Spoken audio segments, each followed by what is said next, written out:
Minions की तरह तैयार ये आदमी जो आप इस तस्वीर में देख रहे हैं, ओमेगल के चैट रूम से ली गई है। इस आदमी की असली पहचान अनजान है। इसके आगे जो कहानी आप देखने वाले हैं वो इसी घटना पर आधारित है। मैं 16 साल की थी जब यह हादसा हुआ। मेरे अंकल और आंट हैलोवीन पर हमारे घर आए थे और साथ में मेरी कजन रायली भी आई थी। वो बस मुझसे 2 ही साल छोटी है। हैलोवीन की रात को हमने अपने परिवार के साथ बैठकर स्वादिष्ट खाना खाया और उसके बाद मॉम डैड अपने फ्रेंड के घर पार्टी के लिए चले गए। वो अपने साथ मेरे अंकल आंट को भी ले गए। कोई भी शैतानी मत करना लड़कियों, और हमारे जाने के बाद घर से सारी खिड़की और दरवाजे बंद कर लेना, ठीक है? ठीक है मॉम। वो करीब 9 बजे घर से निकल गए। रैली और मैं जिंदगी में पहली बार घर पर अकेले रहने वाले थे, इसलिए हम काफी एक्साइटेड थे। हमने फैसला किया कि हम देर रात तक बैठकर डरावनी मूवी देखेंगे और स्नैक्स खाएंगे। मैंने चीज डिप बनाई और एक बोल में भरकर नाचोस ले आई। रायली ने अपने हाथ में चॉकलेट आइसक्रीम का एक टब लिया और हम सीढ़ियां चढ़कर ऊपर जाने लगे। क्या तुमने ओमेगल के बारे में सुना है? रायली ने मेरे पीछे आते हुए पूछा। चाहे ये बात आपको कितनी भी हैरान क्यों ना करे, लेकिन उस वक्त तक मैंने इसके बारे में नहीं सुना था, इसलिए मैंने कहा, नहीं, क्या ये कोई मूवी है जो हम देख सकते हैं? नहीं। ओह गॉड, तुम कितनी मजाकिया हो। तो फिर ये है क्या? मैंने खाने की ट्रे बेड पर रखी और नीचे बैठ गई। रायली मेरी बगल में आकर बैठ गई और उसने कहा, ये एक ऑनलाइन वेबसाइट है जहां लोग दुनिया भर के अजनबी लोगों से बात कर सकते हैं। क्या वाकई? क्या सुरक्षित है? मैंने ये आज तक बस एक ही बार इस्तेमाल किया है, अपने दोस्त ट्रेवर के घर पर। हमें एक अच्छी लड़की मिली, वो इंडिया से थी। हमने कुछ गप्पे मारी, हंसी मजाक किया, काफी मजा आया। ये काफी मजेदार लगता है। और सबसे अच्छी बात तो ये है कि हमें कोई अकाउंट भी खोलने की जरूरत नहीं है। आप बस ऐसे ही ज्वाइन हो जाओ और जब मन करे डिस्कनेक्ट कर दो। ये जानकर कि आइडिया एक मस्ती भरी रात बिताने के लिए अच्छा है, रायली और मैंने फैसला किया कि हम ओमेगल पर अजनबियों से बात करेंगे। मैंने अपना लैपटॉप उठाया और उसे बेड पर अपने सामने रख दिया और अजनबियों से बात करने लग गई। हमें एक लड़की मिली जो जस्टिन बीबर की बहुत बड़ी फैन थी। उससे कुछ मिनट तक बात करने के बाद हम उसकी जस्टिन को लेकर दीवानगी से पक गए, इसलिए हमने डिस्कनेक्ट कर दिया और किसी और को ढूंढने लगे। वेबसाइट की स्क्रीन कुछ सेकंड्स तक बफर होती रही और फिर हम एक अधेड़ उम्र के आदमी के साथ कनेक्ट हुए। उसने मिनियंस के जैसे कपड़े पहने हुए थे और वो हमें देखकर मुस्कुरा रहा था। क्योंकि उस दिन हैलोवीन था, इसलिए हम उसके कपड़े देखकर चौंके नहीं। वो बात भी एक मिनियन की आवाज में ही कर रहा था। हेलो। हाय, क्या नाम है तुम्हारा? केविन। हाय, मेरा नाम नीना है और ये मेरी कजन रायली है। मुझे बनाना चाहिए। मुझे तुम्हारा कॉस्ट्यूम पसंद है। Thank you. हमें मिनियन की आवाज सुनकर और उसकी मिमिक्री देखकर मजा आ रहा था। रायली ने एक चम्मच भरकर आइसक्रीम ली और उसे खाने ही वाली थी कि वो आदमी चिल्लाया, जिलेटो! जिलेटो! और एक 4 साल के बच्चे की तरह तालियां बजाने लगा। उसे इतना ज्यादा कैरेक्टर में घुसा हुआ देखकर मैं हंसने लगी। रायली भी मुस्कुराई और उसने कहा, तो तुम्हारा असली नाम क्या है? और तभी उसका चेहरा बदल गया। वो काफी परेशान हो गया और रोने लगा। एक अधेड़ उम्र के आदमी को इस तरह रोते हुए देखना हमारे लिए काफी हैरानगी वाली बात थी।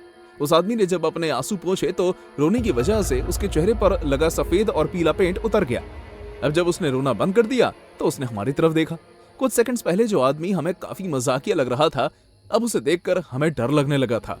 उसकी आंखों में खून उतर आया था और वो हमें देखकर अपनी आवाज में चिल्लाने लगा, तो तुम्हें लगता है कि मैं नकली हूं? हाँ, क्या इस दुनिया में कोई नहीं है जो मेरी तारीफ कर सके? हे, माफ करना, तुम्हें बुरा लगा हो, तुम बहुत मजाकिया हो। ये सुनते ही उस आदमी के चेहरे पर एक अजीब सी मुस्कान आ गई और वो हमें देखकर इसी तरह मुस्कुराता रहा। वो अपनी आंखें तक नहीं झपका रहा था, बस कैमरा देखकर मुस्कुराया जा रहा था। हमें काफी अजीब और घटिया महसूस होने लगा। रायली ने कहा, वेल, हैप्पी हैलोवीन, तुमसे मिलकर अच्छा लगा। वीडियो डिस्कनेक्ट करने की हिम्मत भी मत करना। एक मिनट, क्या कहा तुमने? मैंने कहा कि ये वीडियो डिस्कनेक्ट करने के बारे में सोचना भी मत। तुम जैसी नाजुक चुड़ैलें समझती हैं कि दुनिया तुम्हारे कदमों में है और तुम जो चाहे वो कर सकती हो, लेकिन मैं तुम्हें बताता हूं कि तुम किस लायक हो। आखिर तुम्हारी प्रॉब्लम क्या है? हाँ? वो आदमी अचानक अपनी कुर्सी से उठा और कहीं चला गया। तब तक कॉल अभी भी कनेक्टेड थी। उसके इस तरह अचानक बदलते डरावने बर्ताव को देखकर मैंने रायली से कहा, तुम किस बात का इंतजार कर रही हो? कॉल डिस्कनेक्ट करो, ये आदमी पागल है। नहीं, मैं आज इसे सीधा करूंगी, आने दो इसे, उसके बाद मैं डिस्कनेक्ट कर दूंगी। रायली बहुत ज्यादा नाराज हो गई। अब कोई और चारा नहीं था, इसलिए मैंने भी उस आदमी के आने का इंतजार किया। कुछ सेकंड्स के बाद हमने एक लड़की के रोने की आवाज सुनी। रोने की वो आवाज तेज हो गई और फिर अचानक उस आदमी ने अपने कंप्यूटर की स्क्रीन घुमाई, जिससे उसका पूरा कमरा दिखने लगा। जो हमने देखा उसे देखकर हमारा दिल दहल गया। उसके हाथ में मेटल की एक चेन थी जो कुत्ते का पट्टा लग रही थी, और एक कुत्ते की बजाय वो चेन एक लड़की के गले में बंधी हुई थी जो करीब मेरी उम्र की होगी। उसका आधा चेहरा जला हुआ था, हमें उसके दांत और जबड़ा तक दिख रहा था, यहाँ तक कि उसके गाल की हड्डी भी नजर आ रही थी। उस तरफ की आंख भी बाहर को निकली हुई लग रही थी। उसके शरीर पर पर्पल रंग लगा हुआ था और उसके पर्पल रंग की ही नाइट ड्रेस पहनी हुई थी। उसके सर पर बिखरे हुए बालों का पर्पल विग लगा हुआ था और यह अनुमान लगाना मुश्किल नहीं था कि वो कौन से किरदार में थी। उस आदमी ने उसे एक शैतान मिनियन में बदल दिया था और अब वो उसके मालिक होने की एक्टिंग कर रहा था। उसने लड़की की तरफ देखा और उससे कहा, बताओ तुम्हारा भगवान कौन है? बताओ। आप हैं मालिक। बताओ इन्हें, क्यों? मेरे मालिक बहुत ही बहादुर हैं और कुछ इस तरह के हैं कि अगर आपने उनका कहा नहीं माना तो वो आपके रीढ़ की हड्डी तोड़ सकते हैं। हाँ, बिल्कुल सही। ओह माय गॉड, कौन हो तुम? हमें बताओ तुम कहाँ हो, हम तुम्हारे लिए पुलिस भेजेंगे। मैं उस बेचारी बच्ची को देखकर चीख पड़ी, लेकिन वो लड़की वही बात बार बार दोहराती रही। मेरे मालिक बहुत ही बहादुर हैं और कुछ इस तरह के हैं कि अगर आपने उनका कहा नहीं माना तो वो आपकी रीढ़ की हड्डी तोड़ सकते हैं। तुमने इसके साथ ये क्या कर दिया है, पागल आदमी? ये अच्छी लग रही है ना?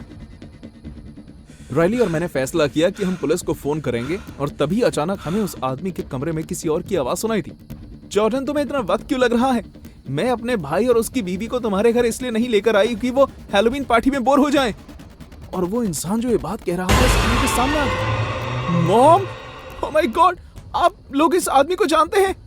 मेरी मॉम ने मुझे और रायली को स्क्रीन पर देख लिया और उनका चेहरा फीका पड़ गया। हम समझ गए कि किस तरह की घटिया हैलोवीन पार्टी में हमारे पेरेंट्स गए हुए हैं। इस आदमी जॉर्डन के घर जो एक मजाकिया मिनियन केविन बनने का नाटक कर रहा था। मैं और बर्दाश्त नहीं कर पाई और मैंने वो कॉल डिस्कनेक्ट कर दी। रायली ये बात जानकर रोने लगी कि उसके पेरेंट्स कितने घटिया हैं।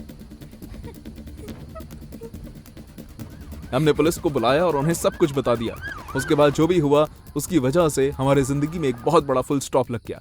पुलिस ने इस आदमी जॉर्डन की पहचान कर ली और उसके घर गए, लेकिन उस बेचारी लड़की के लिए बहुत देर हो चुकी थी। जब पुलिस वहां पहुंची तब तक पूरे घर को आग लग चुकी थी और बाद में उन्हें वहां सिर्फ एक ही लाश मिली, उसी लड़की की जो पिछले एक हफ्ते से लापता थी। जॉर्डन और मेरे पेरेंट्स भाग चुके थे, यहाँ तक कि मेरे अंकल और आंट भी उनके साथ ही थे।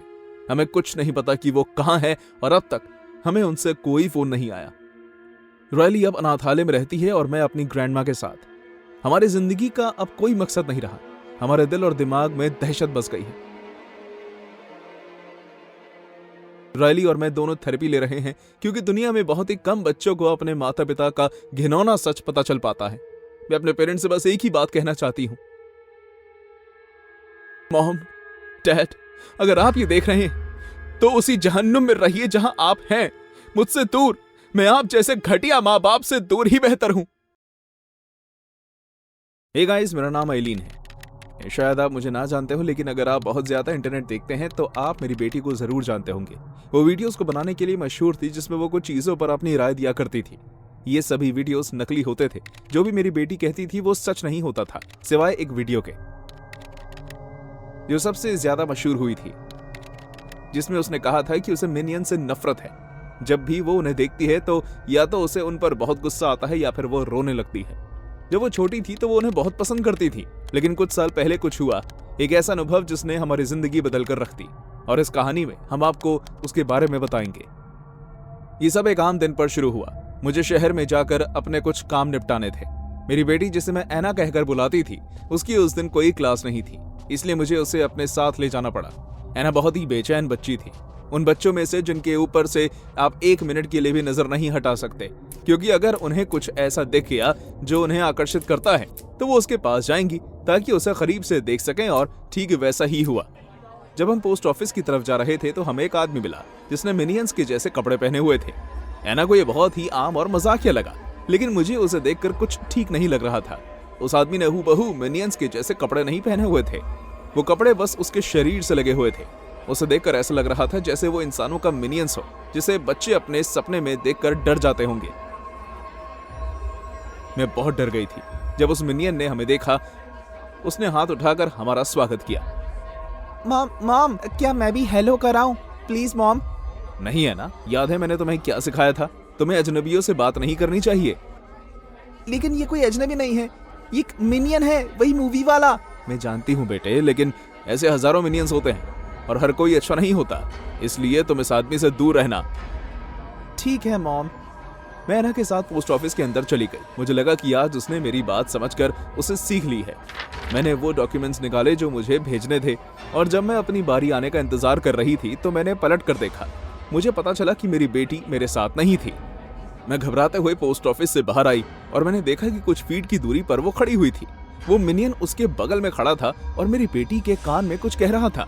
एना डरी हुई थी, उसकी आंखें हैरानी से बड़ी हो गई थी। मैं उसकी तरफ भागी और उसे वहां से खींच लिया। एना जोर जोर से रोने लगी। ऐसे पहले मैंने उसे नहीं देखा था। तुमने मेरी बेटी को क्या कहा, पागल आदमी? मेरी बात के जवाब में उसने अपना हाथ उठाया और उसे लहराने लगा। मैंने उसे उसके सूट से पकड़ा और जोर जोर से उसे हिलाने लगी। लेकिन जैसे ही मैंने उसे गौर से देखा, मेरा सारा गुस्सा डर में बदल गया। उसके चश्मे के पीछे मैं उस आदमी की आंख देख पा रही थी जिसने ये सूट पहना हुआ था। मैं उसकी दाएं आंख नहीं देख पाई, लेकिन उसकी बाएं आंख खून के लाल रंग जैसी थी। उसकी आंख खुली हुई थी। उसके आसपास नसें ही नसें थी जो घबराते हुए मुझे देख रही थी। मैंने उस आदमी को छोड़ा, अपनी बेटी का हाथ पकड़ा और बिना पोस्ट ऑफिस का काम खत्म किए हम घर की तरफ निकल गए। जैसे ही मैं निकल रही थी, मैंने पीछे मुड़कर देखा और वो मिनियन अब भी हमारी तरफ अपना हाथ हिला रहा था। एना, मैंने तुम्हें कहा था कि उस मिनियन के पास मत जाना। तुम्हें मेरी बात माननी चाहिए थी। एना ने मुझे जवाब नहीं दिया। वो बस डर मन में लिए आगे देखती रही। ओह गॉड एना, उस आदमी ने आखिर तुमसे क्या कहा? उसने फिर मेरी बात का जवाब नहीं दिया, लेकिन इस बार उसने मुझे गले लगाया और वो रोने लगी। ओह मेरी बेटी, वो आदमी तुम्हारे साथ कुछ नहीं कर सकता।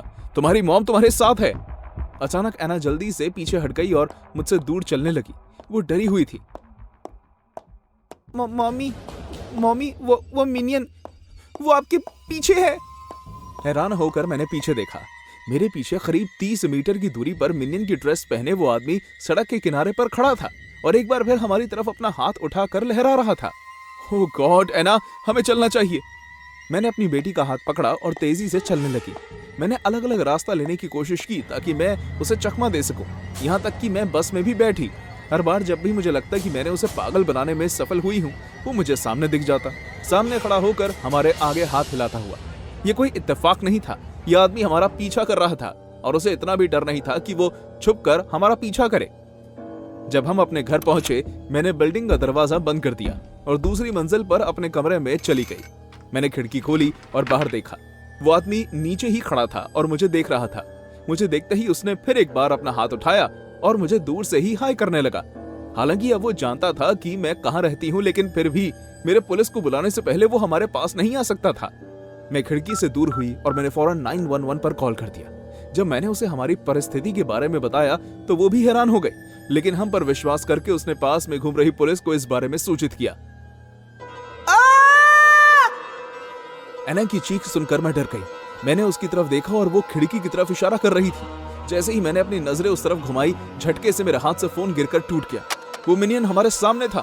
क्या उसने बिल्डिंग की दीवार अपने आप चढ़ी थी? बिना इस बात से डरे कि लोग उसे देख रहे होंगे। उसके अंदर इतनी ताकत आई कैसे?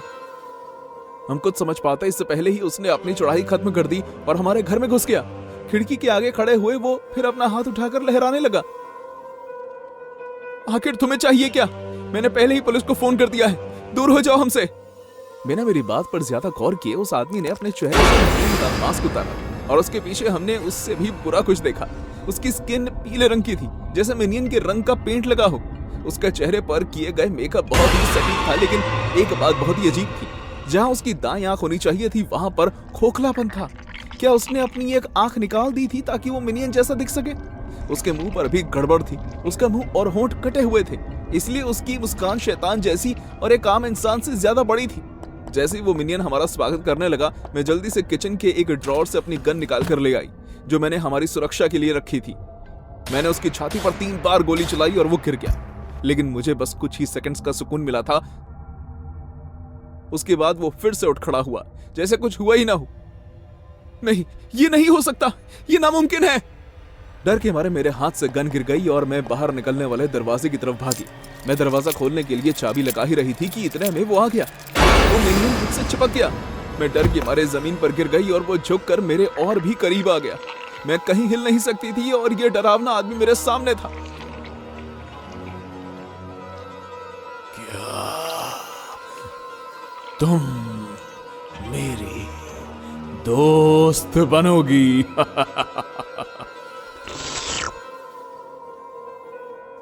मॉम, नहीं। इससे पहले कि मैं समझ पाती कि क्या हो रहा है, मैंने एना को देखा। उसने गुस्से में एक प्लेट उस आदमी के सर पर दे मारी। इससे उसे दर्द हुआ और वो मुझसे पीछे हट गया। इस बात का फायदा उठाकर एना ने अपनी लात जोर से उसके मुंह पर दे मारी। वो आदमी उठा और गुस्से में एना की तरफ बढ़ने लगा, लेकिन उससे पहले मैंने अपनी बेटी का हाथ पकड़ा और दरवाजा खोलकर बाहर निकल गई। पीछे से मैंने उसे घर के अंदर ही बंद कर दिया। मैं वहां खड़े होकर पुलिस का इंतजार करने लगी। जब वो कुछ मिनटों के बाद आए तो मुझे लगा कि वो आदमी भाग गया होगा।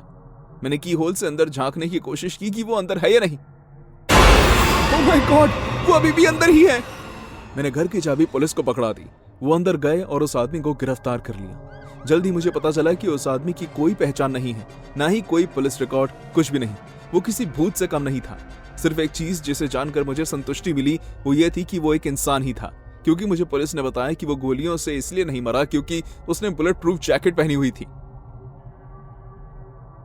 मैं उस दिन के बाद से कभी शांति से नहीं बैठ पाई, लेकिन बेचारी है ना, उससे इससे भी ज्यादा बड़ा झटके से गुजरना पड़ा। उस बात का असर इतना गहरा था कि अब वो जब भी मिनियन देखती पागल हो जाती है और उस पर हमला कर देती है।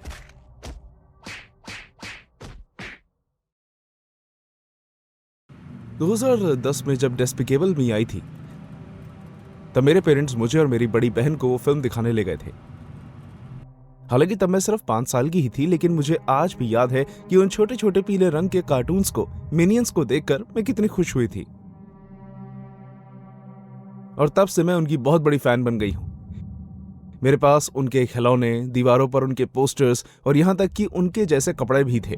बेशक मैं उस वक्त दुनिया की सबसे खुश लड़की थी और फिर 5 साल बाद उनकी एक फिल्म मिनियंस रिलीज हुई। मॉम, कहो एंजेला, उस वक्त तक मेरे डैड कुछ साल पहले मर चुके थे, इसलिए हमारी हर जरूरत की जिम्मेदारी अब हमारी मॉम की थी। मैंने इस बात पर गौर नहीं किया, लेकिन वो हर वक्त काम करती रहती थी। क्या आप नहीं जानती, मिनियंस की एक नई फिल्म आई है? क्या वाकई? हाँ, मुझे वो देखनी है। हम फिर कभी चलेंगे बच्चे। अब हमेशा यही कहती हैं। मेरी मॉम ने अपने कंप्यूटर के ऊपर से मुझे झांक कर देखा। मुझे माफ करना बेटे, मैं कोशिश करती हूँ लेकिन मैं हमेशा बिजी रहती हूँ। मैं जानती हूँ मॉम। मेरी मॉम ने कुछ सेकंड्स तक मुझे देखा और फिर वो मुस्कुराई। मैं सारा को कहूंगी कि वो तुम्हारे साथ चली जाए, ठीक है? सारा, मेरी बहन सारा उस वक्त तक 15 साल की हो गई थी और उसे देखकर लग रहा था कि वो मेरे साथ उस फिल्म को देखने नहीं जाना चाहती, लेकिन आखिरकार वो मॉम से कोई डील करके मान गई। बाय मॉम, मजे करना लड़कियों। जरूर करेंगे मॉम। सारा और मैंने जल्द से जल्द एक कैब पकड़ी क्योंकि मॉम चाहती थी कि हम उसी में जाएं, और बिना ज्यादा वक्त लगाए हम पास में बने एक सिनेमा हॉल तक पहुंच गए। उसके बाहर अलग अलग फिल्मों के पोस्टर लगे हुए थे और उनमें से एक था वो जिसे मैं देखना चाहती थी, मिनियंस। मैं उसके पास गई ताकि मैं और ज्यादा अच्छे से उसे देख सकूं। फिर मुझे अपनी बहन के पास वापस जाने में वक्त नहीं लगा। सारा देखो। सारा के बगल में एलेक्सा खड़ी थी, सारा की बेस्ट फ्रेंड। मैं उनके पास गई, लेकिन उन्होंने तब तक मुझे नहीं देखा जब तक मैंने कुछ कहा नहीं। हाय एलेक्सा, क्या तुम भी हमारे साथ मिनियंस देखने आ रही हो? बहुत मजा आएगा।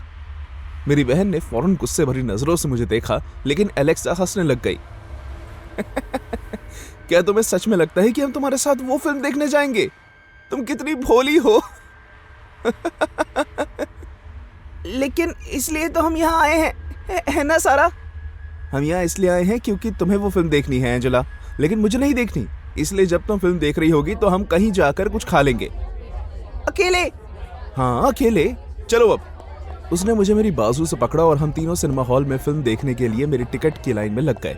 मेरे पास करने को और कुछ नहीं था, इसलिए मैं हमारे आगे खड़े हुए आदमी को देखने लगी।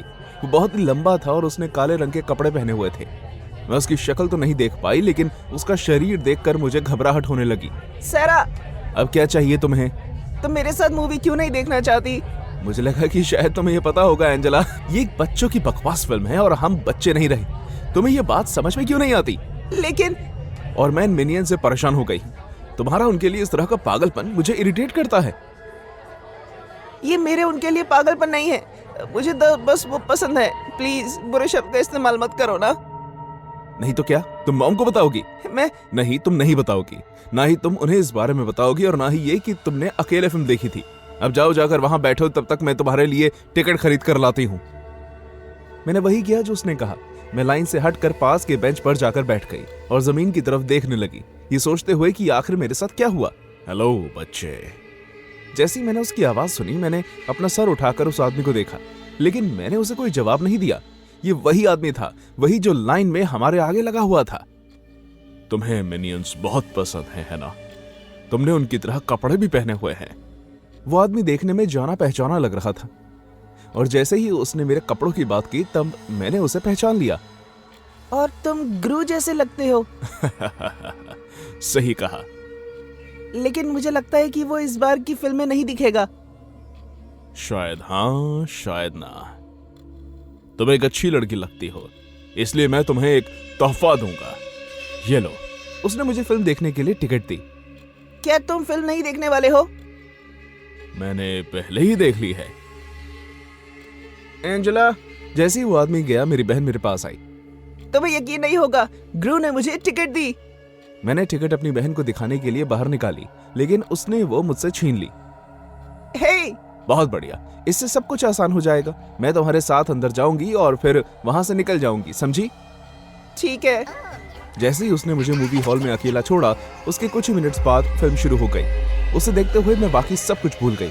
जाहिर है मैं बहुत खुश थी और मुझे बहुत मजा आया, लेकिन सब कुछ बदल गया जैसे ही फिल्म खत्म हुई। सारा ने मुझे बताया कि वो और एलेक्सा कहाँ होंगे। मैं जानती थी कि मुझे उनके पास जाना है, लेकिन अकेले होने की वजह से मैं बहुत ही घबरा गई थी। सब कुछ और भी ज्यादा खतरनाक हो गया जब मैं बाहर निकली और मैंने देखा कि अंधेरा हो चुका है। आखिर तुमने ऐसा क्यों किया सारा? मैंने उस रास्ते पर चलना शुरू कर दिया जहां वो रेस्टोरेंट जिसमें वो लोग गए थे, कि तभी सिनेमा हॉल के बगल में बनी एक गली में मैंने कुछ देखा। वहां 3 लोगों की परछाई दिख रही थी। एक बहुत ही लंबा था और बाकी 2 चौड़े। वो जमीन पर गिरे हुए थे। वो लंबा आदमी उन 2 लोगों को मार रहा था। अचानक पास से गुजरी कार की हेडलाइट से मुझे कुछ दिखाई दिया। जमीन पर गिरे हुए वो 2 लोग पीले रंग के थे। मिनियंस! वो लंबा आदमी रुका और धीरे धीरे मेरी तरफ मुड़ा। अंधेरे में मुझे सिर्फ उसकी 2 आंखें दिखाई दे रही थी। ये इसी लायक है। अब इन्हें वो मिल गया जिसके ये लायक हैं। और तुम भी इसी चीज के लायक हो बच्चे। मैं डर के मारे जम सी गई और वहां से हिल भी नहीं, लेकिन वो आदमी मेरे पास नहीं आया, बल्कि वो दूसरी तरफ भाग गया। जबकि मैं बहुत डरी हुई थी, लेकिन फिर भी मैं धीरे धीरे उन मिनियंस के पास गई। हेलो। वो हिल भी नहीं रहे थे। मैं तुम्हारी मदद करना चाहती हूँ। आखिर में मैं उनमें से एक के पास पहुंच गई। हे! मैं उससे दूर होने के लिए पीछे होने लगी, लेकिन उस मिलियन को मेरे एक पैर पकड़ने में वक्त नहीं लगा और मैं नीचे गिर गई। आउच!